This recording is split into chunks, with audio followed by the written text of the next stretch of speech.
Wyoming failed to meet federal air standards. They had 27,000 gas wells emitting toluene and benzene. And then 2 years later, and this is one of the facts that a lot of people have heard, that this is rural Wyoming. This is like Taymouth, right? As if Taymouth had worse levels of ozone, higher levels of ozone than the worst days in Los Angeles. This doesn't compute, right? This is coming from somewhere.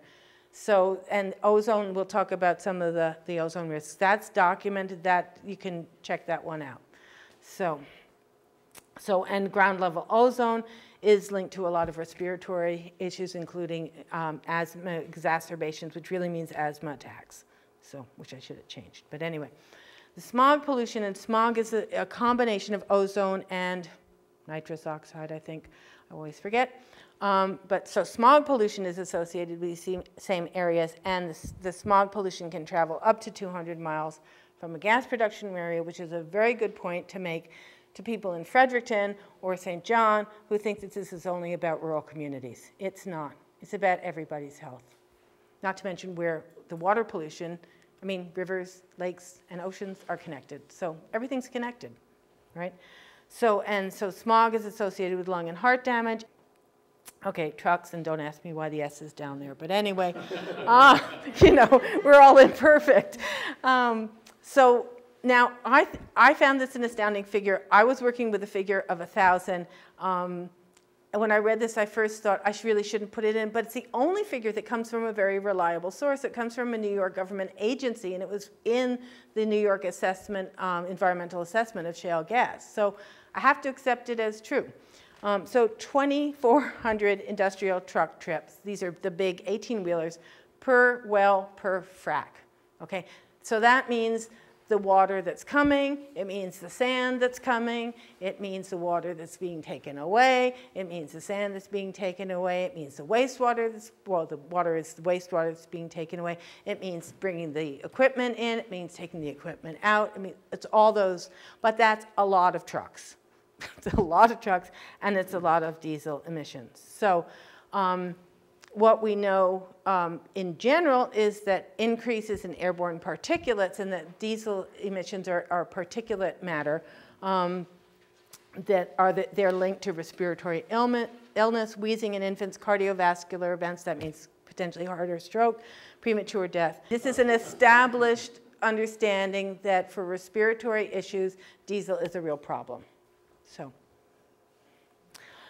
So again, anecdotal, or not, you know, like solid, but not, you can't generalize from it, but the same 6 counties in Texas, the asthma rates that they reported, and they don't have an asthma registry, they report hospital by hospital, so their asthma rates, reported asthma rates, were triple the state average. Again, we don't know exactly, something else could be going on, but again, worth looking at. So asthma, I'm sure in this room, there's somebody who's got a family member with asthma. It's pretty likely it's become the most common disease of children. Diesel combustion and ozone are major contributors. And this is what the American Lung Association said, and they made a submission to the Fracking Review in New York. So it seems likely there's going to be impacts on children with asthma that lead to hospitalizations, lost school days, and higher health care costs. And they don't even have socialized medicine. They've got private medicine. So this, I think, will appeal to you. There's 2 communities, one in Battlement Mesa, Colorado, and one in New Mexico, I believe. Again, they were having a lot of problems getting the government to do the air sampling, to tell them what was in their air. People were getting sick, you know, it was the same story. So they connected with this organization called Global Community Monitoring, which teaches communities, trains them how to take their own air samples. So they did air sampling, and they had it properly analyzed, and they've issued a report called GAST. It's very interesting. The air samples, again, they showed high levels of hazardous chemicals, and the chemicals did match the symptoms, which is, again, so that there can be the chemicals but in this case, we had not just measured chemicals, we had documented health effects, and they match. Again, you can't say for sure, but it's interesting. So this is what they found. Benzene, again. I mean, this is pretty high, 45 to 800 times higher than the level that's supposed to increase cancer risks. And other chemicals, again, and I know I'm going on long, so I won't go over all of them, but numbers of chemicals at very high levels. This chart is about fracking chemicals. This was developed by Theo Colburn. This one, there's two versions of this. The first one, which is in her published paper, she was the first person before anybody would allow, none of the companies were revealing what was in the fracking fluids. So she did this like painstaking, meticulous work with a team of people, looked at MSDS sheets, which are the manufacturer safety data sheets, which only give you a little piece of the information and this and that. She put together, she was able to identify 206 chemicals used in fracking fluids, which had chemical identification numbers, which is what you need to have in order to know exactly what chemical it is. And the proportions from that sample and this one look very similar, and when they're graphed out, this is a smaller sample. It's only 40 chemicals, but it's a whole lot easier to read underneath, and it's not that easy. So the other one, I just dumped the other one for this one because it's a little bit easier to read. But what's very interesting is, ignore the black lines. The dark gray lines are chemicals which are water soluble. So they would dissolve in water if they got to water.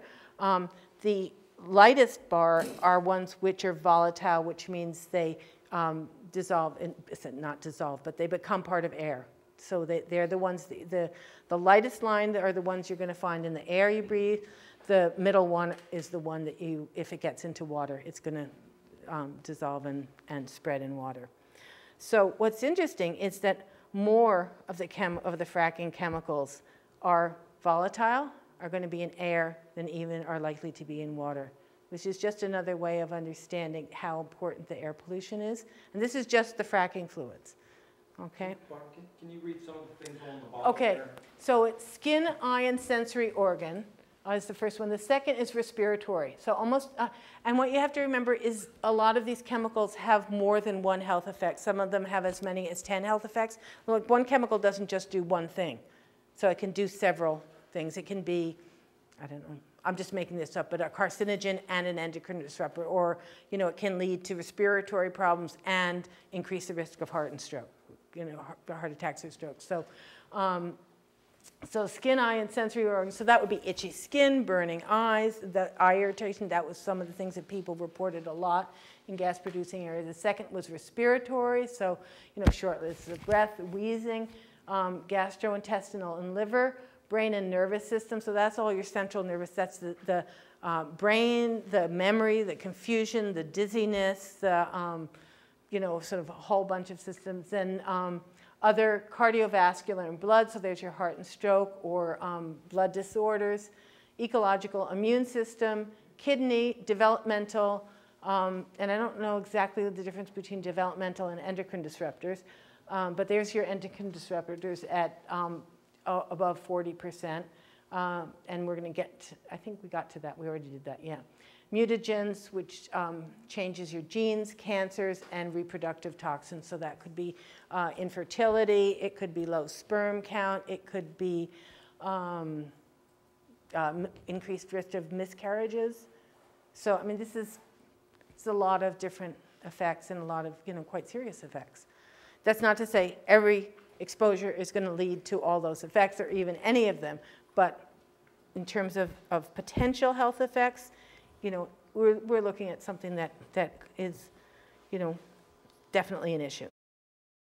Okay, so the wastewater, I think you're probably relatively aware of the wastewater. So again, it's the chemicals from the fracking fluids plus the chemicals from the shale layer that are in, and not just with the elements from the shale layer that are in the wastewater.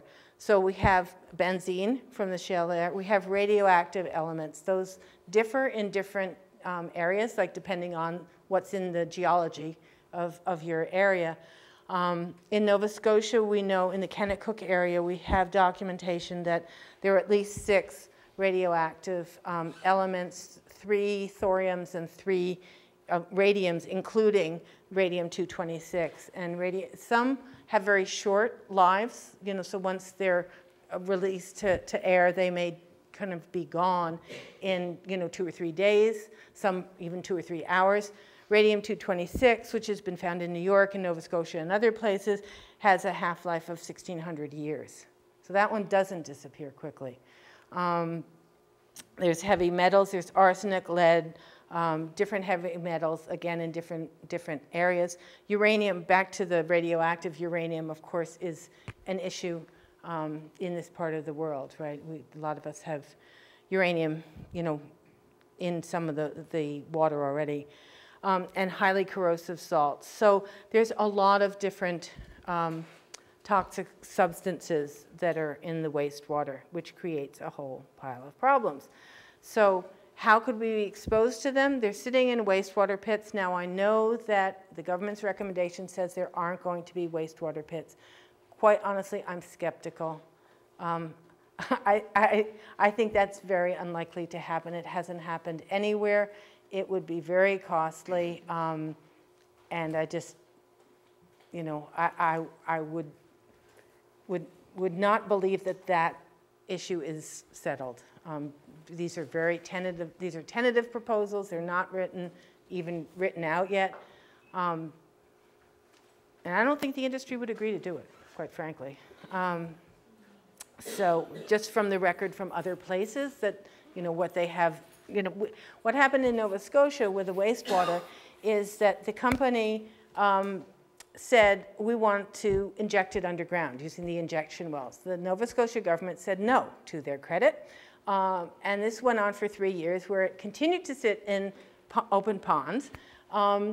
Finally, and their reason, the government wanted them to truck it to Debert, which is where the wastewater from New Brunswick is presently going, Debert, Nova Scotia. And the company said it was, sometimes they give you a real gift. The company president said it would be too expensive and too dangerous to truck it to Debert. We liked that. It was actually really good for the government to hear that too.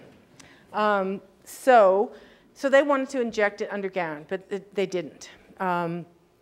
So while it sits in the pond, but the point being, they wanted to do it the cheap way. I would be very surprised if whatever companies are here don't also want to do it the cheap way. This is a major issue. So we can have the volatile ones becoming airborne. Those chemicals that are airborne can actually attach to dust and drop onto the ground at some point. So, potential soil contamination. The soluble ones, if they leak, can contaminate water, and there's a lot of instances of documented leaks from holding ponds or wastewater pits or whatever you want to call them.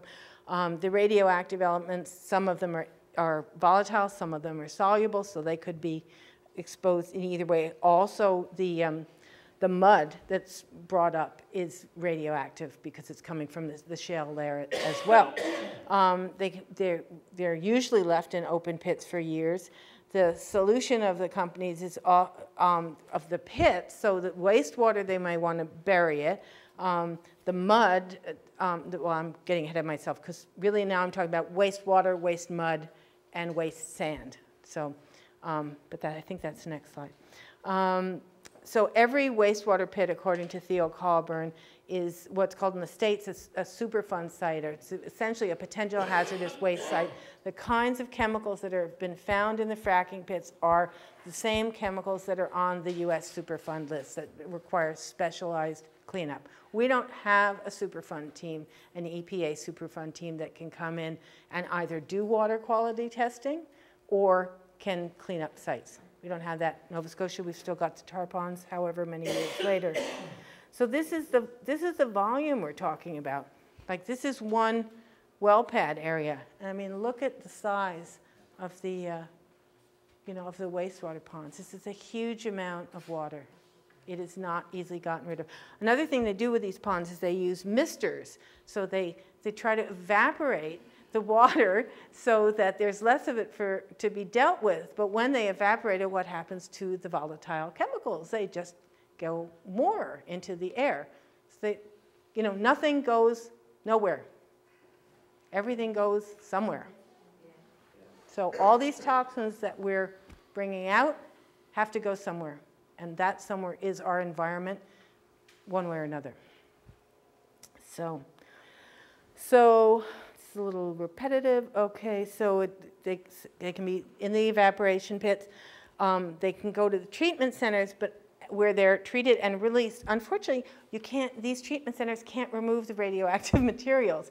So in the States, one of the things that created the biggest outcry in New York was when they found out that the material that was being treated and released in Pennsylvania into, I think, the Delaware River, which is huge. We don't have any rivers that are that size, was then going downstream into water treatment plants.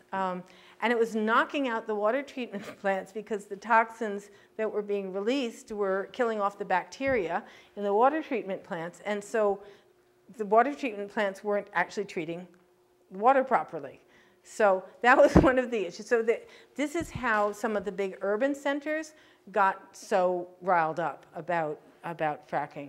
So I don't know if we've looked at that. You know, we haven't in Nova Scotia. I don't know if anybody has in New Brunswick, but where things would go, what the water paths are, what would be affected. So then, you know, some of them they've not just been used for land farms, but because they're so highly corrosive, highly salty, there's been, in some places, they have been used to de-ice roads. So, yeah, it just gets like crazier and crazier, right? And so, you know, this is called recycling. This is a bad kind of recycling. So where you don't look at what the impacts could be, and again, cumulative impacts, like how this adds up over time. And then the newest line of the industry is we're going to treat it and recycle it and re-inject it, reuse it as fracking fluids. Of course, when you do that, then probably the level of toxicity is only going to get more and more intense. And then you have a smaller volume, but a very highly toxic volume. And actually, which ties into the Nova Scotia story, is when the company finally, I think they agreed to truck it, and then the government actually became aware of this radioactivity issue. They tested it, and they found that the radioactivity level was too high to be released given our present standards, which are probably too high or too low altogether. But anyway, so now it's still sitting there because they don't know what to do with it. So, and that's one company, 4 fracks. That's all. That's a little bit of wastewater compared to what might happen. So all of these methods, this is the key thing, not one of them has been studied for safety.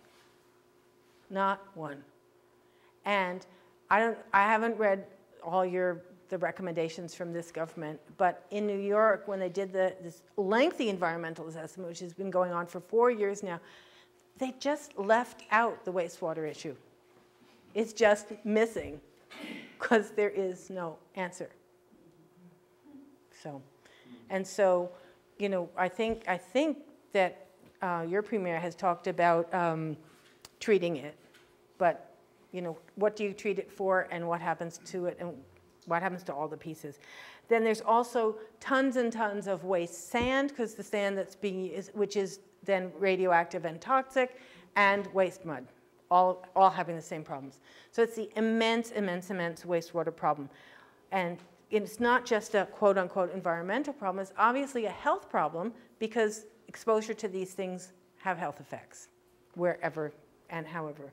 So this is really interesting. The New York Times has been totally heroic on this whole issue. They did this huge Freedom of Information request, 30,000 pages, analyzed it all. They've done all sorts of research. And so that they found out that both the EPA and the industry knew that the radioactivity couldn't be sort of sufficiently diluted in water. And they are dealing, like I said, with much bigger. The only thing bigger than what they have is the ocean. And then let's think about the implications of that. Okay, so this is another thing to do with with wastewater, but it's just to show that it's not just sort of chemical A that's the problem. So you have a particular sort of set of chemicals in the wastewater, but what happened was the bromide, which is in the salts, the corrosive salts, some of them were bromine related. So those levels were going up in Pennsylvania after the water was released from a sewage treatment plant. And so the bromide itself, and also methane, if methane gets into rivers and streams or into whatever water source, they can, when that water is chlorinated, they can create trihalomethanes, and they are associated with cancers. So it's like one step removed. So if you release the bromine into water, which you then chlorinate in a water treatment plant, what you're doing is then creating another chemical which has increased cancer risks. And I remember reading that after 2 years of fracking in Pennsylvania, that the levels of trihalomethanes in the water were already coming close to the EPA limits. That was just the first 2 years. So, again, cumulative effects. So I think we've talked about that, sort of all the different kinds of waste and the cumulative effects. Occupational exposures, there have been no studies of workers in the industry. Usually the way like cancer risks are identified is from studying people who work in a certain place, and you're exposed to, like, let's say asbestos, and so you can track, it makes it a little fewer variables to track, but there have been no studies of occupational exposures. There's also an issue when workers are exposed to certain chemicals that they can bring home those toxins on their clothes, in their hair. That happened with asbestos. We now know that wives and children of asbestos workers get a very, very rare cancer, which is only associated with asbestos. So we know that take-home toxins are an issue. There haven't even been the occupational studies. There definitely haven't been studies of the effect on families. This is interesting, not just because of the fatalities, that they're 7 times more likely to be killed on a job if you're working in the shale gas fracking industry, but about the motor vehicles. So one of the major sources of death has been motor vehicle accidents. So this is the key one. This one blows me away, frankly. So 40% of the trucks that were inspected by the Pennsylvania State Police, of 2,200 oil and gas industry trucks in an almost 3-year period, had to be removed from the road because they were too unsafe to drive. Okay? So let's just think about regulations. Okay? There are regulations for motor vehicle safety. No problem with regulations. No problem with anything new or unexpected. We pretty well know about trucks. We know how to make sure the brakes are safe and this and this is all known. This is easy stuff. And 40% of the trucks had to be removed from the road for unsafety. I don't think we should be feeling very secure about regulations of things that are much more complicated, much more new, and much more expensive. Because it's not that expensive to fix a truck compared to some of these other things. So I'm sure this really will resonate with all of you, and certainly with me. This is not just about physical effects. It's about mental health. It's about well-being. I mean, I think all of us have probably dealt with grief, dealt with fear, dealt with that sense of like, what happens if what I love so much is destroyed, like the beauty around you. You guys live in an incredibly beautiful area, and so do I. I don't want that destroyed, I mean, that sustains me. I'm sure that's why you're here. You've chosen a certain way of living, and it sustains you. And I think it sustains other people. People come to the rural areas to get replenished, to just, feel connected, with nature and with beauty. And I think there's a tremendous amount of grief and loss. I think the stresses for people, when you hear interviews with people whose who are getting sick. They've got a gas well right in their backyard they never expected to have.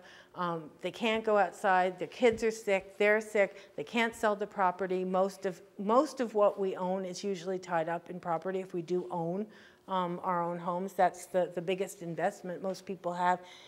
If it's worthless, if you can't walk away from it because you can't sell it, and you don't feel like you can stay because you're getting sick. It's just a terrible dilemma. And so that sense of being trapped, there's no way out, there's no solution.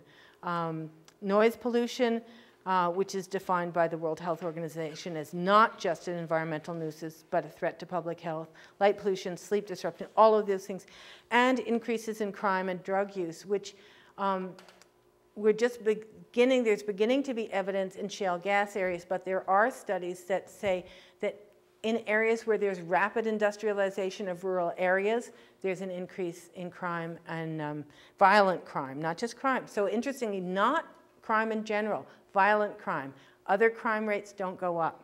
Violent crime does, and drug use issues. And among those violent crimes are things like sexual assault. So we'll look just a little bit about animals, because the third study, so we had the one from Colorado that's peer-reviewed. We had Theo Kalber, and it's peer-reviewed. This is the third. So what we first started with was, I had this slide before the Bamberger study was published, so it's interesting. So what you had first, again, was anecdotal information coming from all sorts of different communities in different states, and people were reporting that their animals were sick, that there were a lot of stillbirths, there were deformities in farm animals and that were being born, that there was sterility, you weren't having the same amount of breeding. Healthy animals were dying. There's terrible, just sad pictures of horses losing all their fur and, just clearly not healthy. So those were the reports that were coming out. So Michelle Bamberger is a veterinarian and a professor at Cornell, and Oswald, can't remember his first name, but anyway, he's a professor also at the School of Veterinary Medicine, but in molecular medicine. So they did a study, and it's basically case studies. So what they did is they went and interviewed people where they heard there had been problems. And they actually looked at both the animals and the people in the same family, which was very interesting. It's a really interesting study. So they found the same things. They found death, failure to produce calves, stillbirths, birth deformities. And they looked at where the likely exposures were, and a lot of them were from leaks that had happened. So contaminated streams that the cows were drinking out of, or the other animals were drinking out of, contaminated ponds, but also air pollution. So compressor station malfunction, pipeline leaks, and well flaring would have been air pollution. So both water and air pollution they felt were the causes. Now, one of the things that was really interesting for them, okay, so it's important also because, animals tend to, farm animals especially tend to be bred every year. So you're going to see patterns of problems much, much, much quicker than you are going to find them with people. So what they say is that animals are kind of sentinels for human health. What we can learn from studying animals is going to give us some indicators of what kinds of problems could happen for humans. And this will come up later, but one of the interesting things that made it so difficult for them to do the study is that anyone who had tried to reach a settlement, who had reached a settlement with a company in order to be compensated for the death of their animals or for the loss of water or whatever, was forced to sign a confidentiality agreement. They were not allowed to talk about what happened. So they weren't allowed to participate in her study. And we've actually heard this from Alberta, where supposedly everything's fine in Alberta. Remember, no problems have ever happened in Alberta. The National Farmers Union in Alberta is facing the same problem. They've actually gone public with a press statement. They're calling for a moratorium on fracking and for shale gas. And they're calling for that no settlement should be sealed because no one can know how big the problems are. So next time anybody from the government tells you there's no problems in Alberta, refer them to the National Farmers Union.